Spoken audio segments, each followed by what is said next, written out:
Kecelakaan beruntun ini terjadi di Jalan Sumatera Lintas Timur, Waikenanga, Tulang Bawang Barat pada Selasa sore. Sebuah truk yang mengangkut motor dari Jakarta menuju Sumatera Selatan menabrak bus dan minibus di depannya.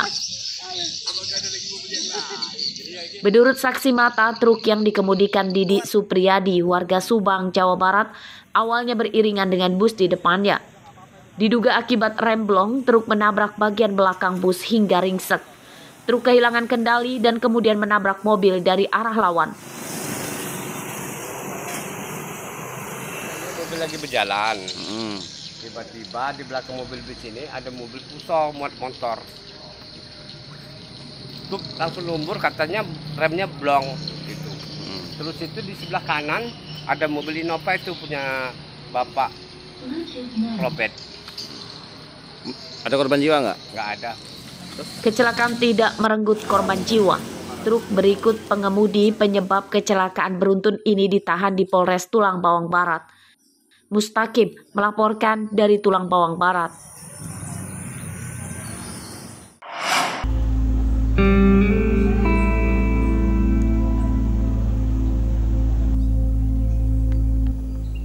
Seorang gadis belia bernama Ernawati diduga diculik karena sudah 1 bulan tidak pulang dan tak ada kabar. Orang tua gadis warga desa Morodadi, Kecamatan Uwai Serdang, Mesuji itu sudah mencari ke sejumlah lokasi namun belum juga menemukan titik terang.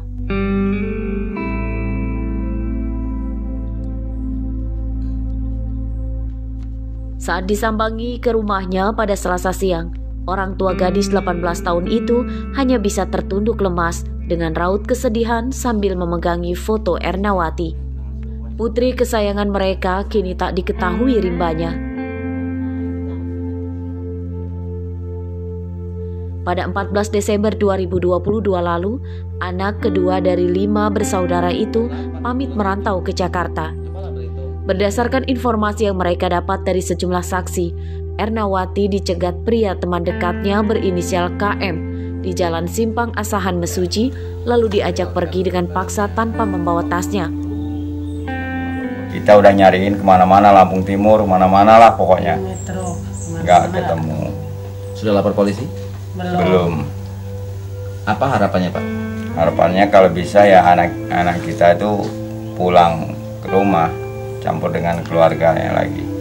Harapannya ya kalau bisa dia kembali pulangnya, dia pulang ke rumah dan selamat ya, jangan ada halangan apa-apa.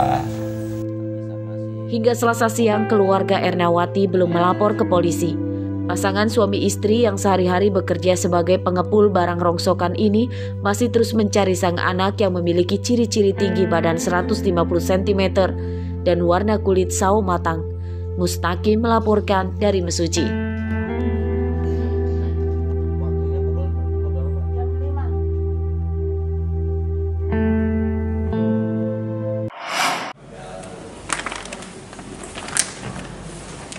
Sidang kasus suap penerimaan mahasiswa baru jalur mandiri Unila kembali digelar di Pengadilan Negeri Tanjung Karang pada Selasa siang.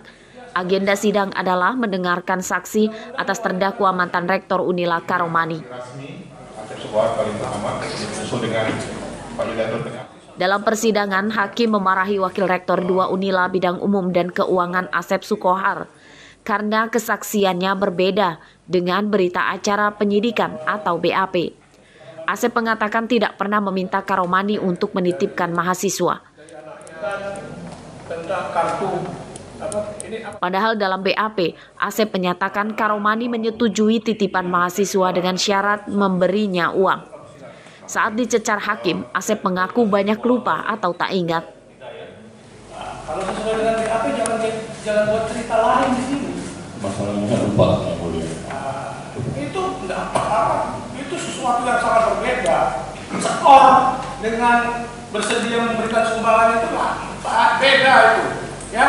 Jadi ingatkan kepada saksi untuk bicara yang benar di ruang sidang ini. Ya. Oke. Mencari sumbangan, saya keberatan karena itu IPA saya dari BAP pertama sampai terakhir. Saudara.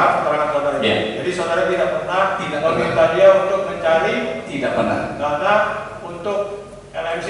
Iya, tidak pernah. Apalagi Yang kedua, kemudian saya tidak pernah ada komitmen dengan orang. Bahkan tadi beliau katakan sepanjang nilainya sesuai dengan setor.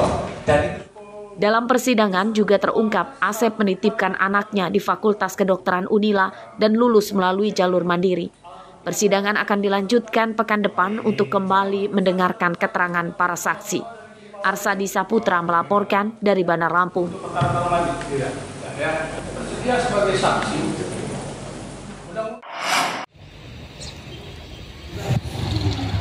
Meski pandemi telah mereda dan pemerintah telah mencabut peraturan PPKM, waktu pemberlakuan program asimilasi bagi para narapidana tetap diperpanjang.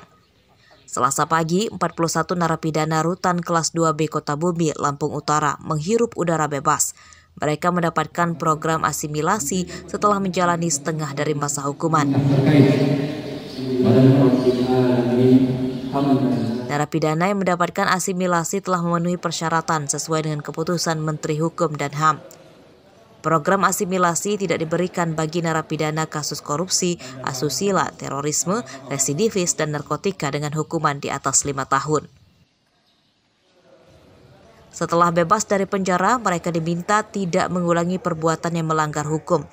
Jika pihak lapas mendapat laporan mereka melanggar hukum kembali, maka status asimilasinya dicabut dan akan kembali ditangkap untuk menjalani sisa masa tahanan. Rutan Kota Bumi itu melaksanakan untuk gelombang pertama itu sebanyak 41 warga binaan yang mendapatkan asimilasi di rumah. Ada kasus-kasus yang tidak bisa mendapatkan remisi, ada yang bisa. Contohnya yang tidak bisa itu yang pertama residivis, yang kedua korupsi, yang ketiga itu narkotika di atas 5 tahun.